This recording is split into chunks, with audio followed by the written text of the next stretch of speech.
in their war against the Entente Cordiale, or France and England and Russia, and, lately, Italy. If authentic, the telegram from the German foreign minister, Arthur Zimmermann, to the German ambassador in Mexico, a country for some time more or less at war with the United States, would end once and for all the neutrality of the United States. Blaise suspected that the telegram was the work of the British Foreign Office. The boldness of tone was the sort of thing that only a desperate country, losing a war, would concoct in order to frighten the United States into coming to its aid. "My spies tell me that the telegram has been sitting around in London since last month, which means that that's where it was written, if it didn't start here first." Hearst withdrew his copy from a pocket. Then he read in his high, thin voice, "We intend to begin on the 1st of February unrestricted submarine warfare." He looked up.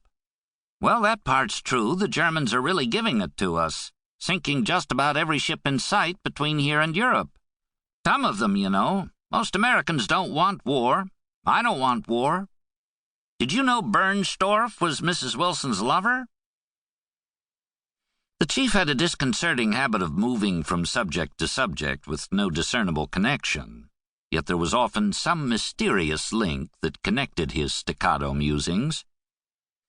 Blaise had indeed heard the rumor that the German ambassador and the widow Mrs. Galt, as the second Mrs. Wilson had been styled a year earlier, had been lovers. But then Washington was not only Henry James's city of conversation, but Hearst's city of fantastic gossip. If they were lovers, I'm sure it was all over by the time she married the president.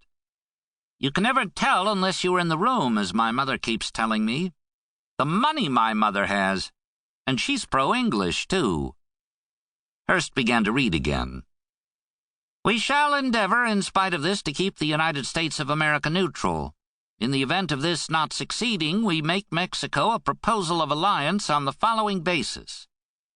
Make war together, make peace together, generous financial support, and an understanding on our part that Mexico is to reconquer the lost territory in Texas, New Mexico, and Arizona." Hearst looked up. "At least whoever wrote this isn't promising them my place in California." "Who do you think wrote this, if not Zimmermann?" Hearst looked grim. "Thomas W. Gregory, the Attorney General. That's what I hear.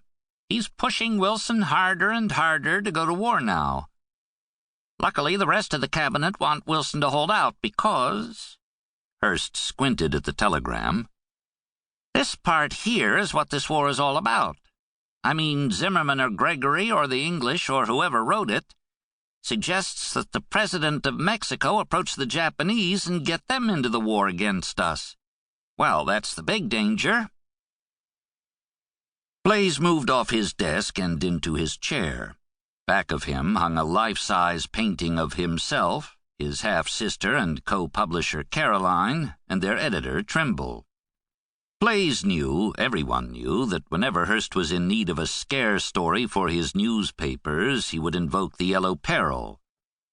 Although Blaise was neutral on the subject of Japanese expansion in China, others were not.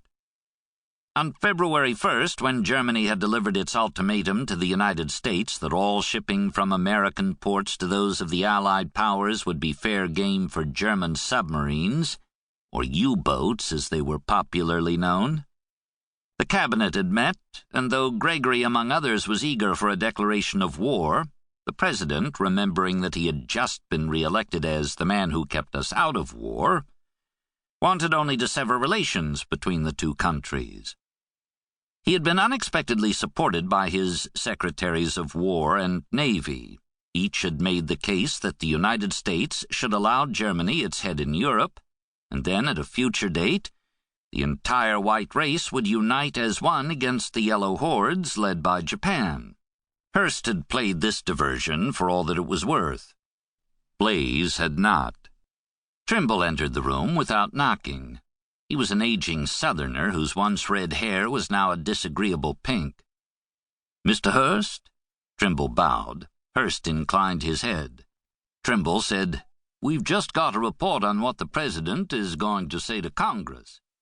"War?" Hearst